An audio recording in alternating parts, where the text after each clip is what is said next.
Olá, rapaziada, tudo bem? Agora a gente vai estudar especificamente as ondas sonoras. Não preciso nem dizer da importância das ondas sonoras para o ser humano.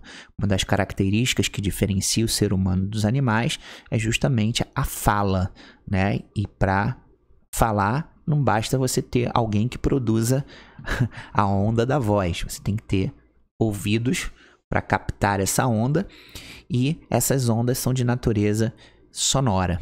Então, uma onda sonora, como a gente já viu por aí, é uma onda mecânica, né? Necessita de um meio para se propagar, tá? Ela não se propaga no vácuo, não existe onda sonora no vácuo, e essa onda é uma onda longitudinal, né? Lembra daqui, ó, da figurinha?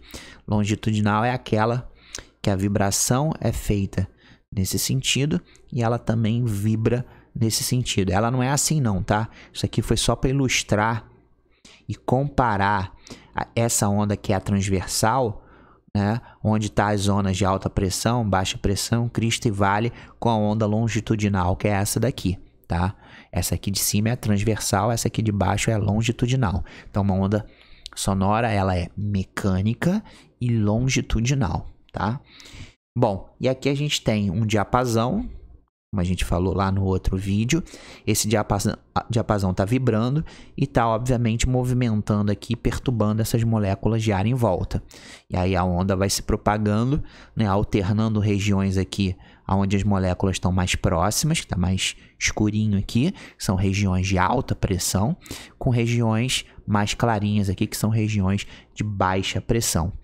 Então, aqui a gente tem algumas características, né? Em geral, o ser humano, ele vai ouvir nessa faixa de frequência aí. Isso aqui não é escrito em pedra não, tá?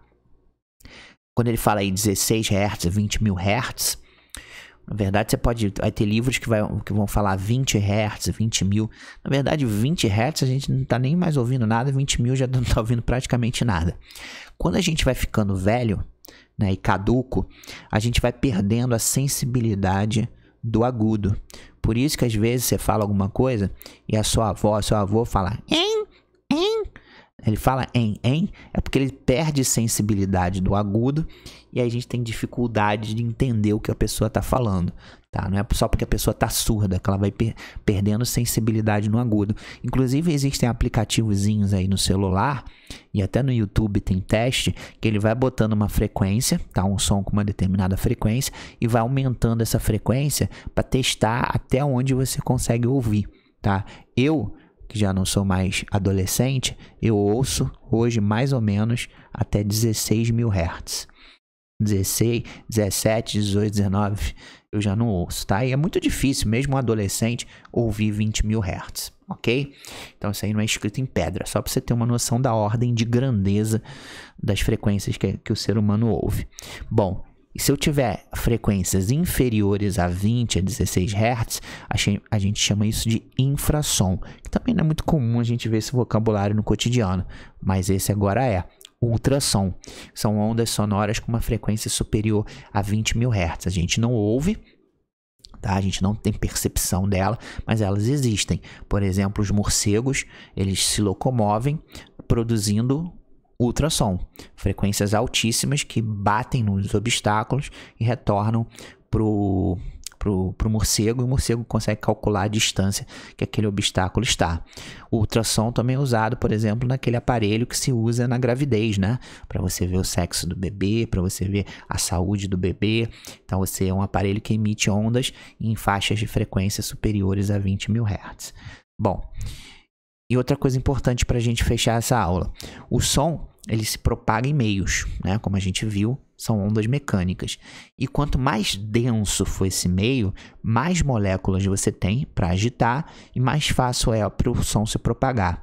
Então, aqui no ar, né, que é onde a gente escuta a maioria dos sons, né, onde ele se propaga, a velocidade é na faixa de 331 metros por segundo, tá? Alguns livros botam, alguns exercícios vão botar 330 e outros 340, porque isso aí depende da temperatura, tá? A 0 graus Celsius fica mais ou menos em 331 metros por segundo. Agora, por exemplo, na água, esse som já viaja muito mais rápido, chega a 1482. Por isso que quando você está mergulhado numa piscina, tu ouve tudo esquisito, né? Blá, blá, blá. As pessoas falando, tu ouve tudo estranho. porque na água o som se propaga numa velocidade muito maior do que no ar. Como a gente não está acostumado com isso, a gente ouve tudo esquisito e não consegue compreender direito o que as pessoas estão falando. Já no cobre, no metal, né, você vê que chega aí a 3.560. E no vidro, né, que as moléculas estão muito próximas umas das outras, você consegue fazer essa transferência, né, essa propagação de energia numa velocidade que chega a 5.000 metros por segundo, tá legal? Então isso é importante a gente saber em questão teórica, que a velocidade do som vai depender de quanto o material é denso. Então é isso, um grande beijo, até a próxima, goodbye.